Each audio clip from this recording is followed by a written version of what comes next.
Welcome to my channel. Subscribe to see more content like this. Evelyn Cross had always believed in clean slates. The past, in her mind, was a dead weight, best left buried. That belief had carried her through the suffocating small-town gossip, the whispers about her family's downfall, and the years of scraping by in the shadows of others' fortunes. But the past has a way of finding cracks in the walls you build, and when it did, it came for her with claws. She'd been in the city for 5 years, working a quiet job at an architecture firm, keeping her head down. Her friends knew her as the practical one, the woman who didn't do drama, the one who never talked about back home. But when she stepped into the marble lobby of Hartwell & Sons Bank on a rainy Thursday, she saw a ghost. Not the kind you see in a dream, but the kind you've spent your entire life trying to erase. Thomas Hartwell. In another life, Thomas had been her best friend's older brother.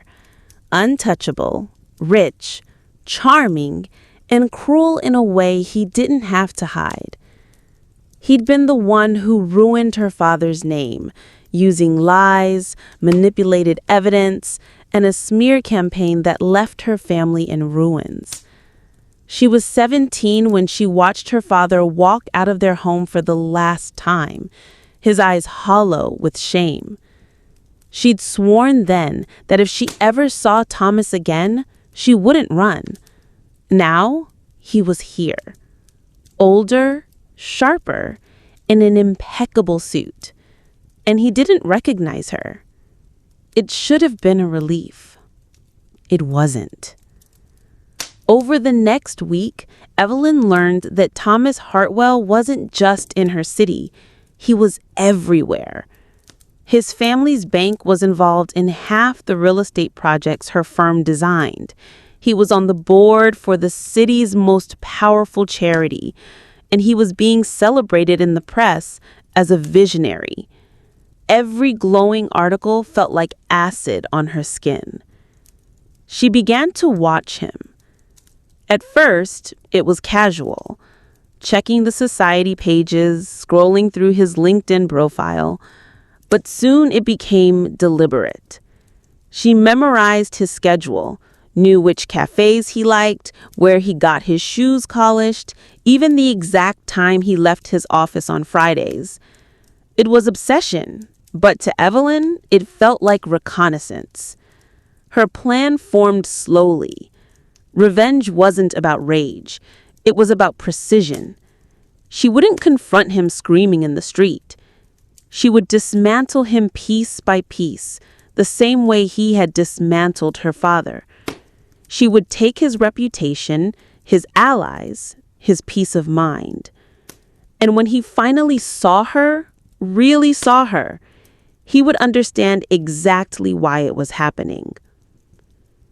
The first strike came quietly.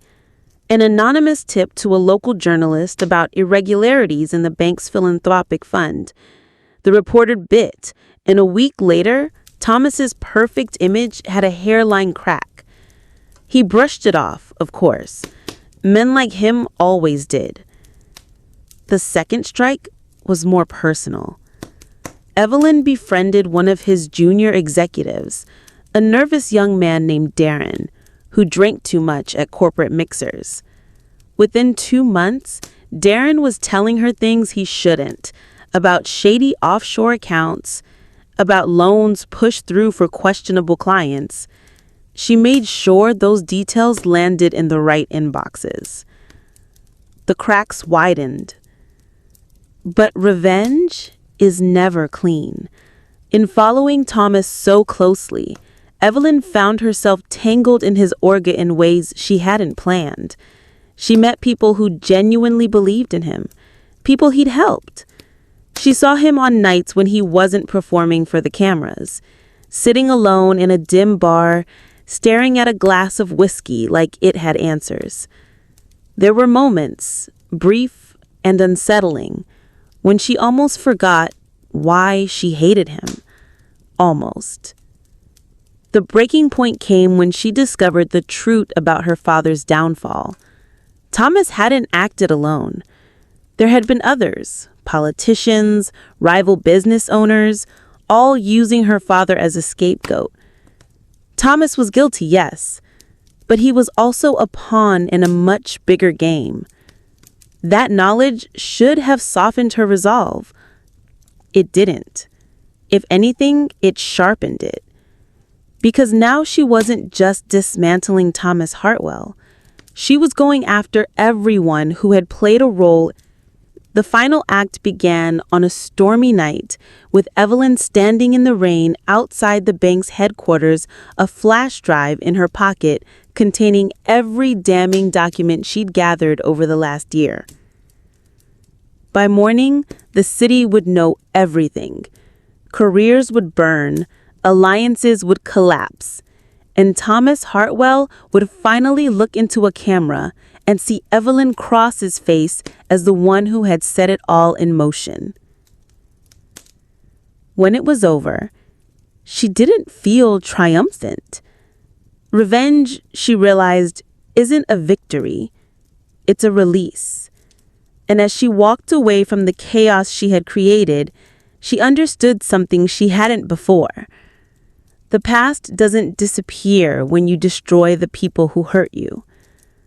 But sometimes it gets a little quieter. Evelyn didn't disappear. She stayed in the city, lived her life, and every now and then she'd see Thomas, thinner now, less certain, pass by her on the street.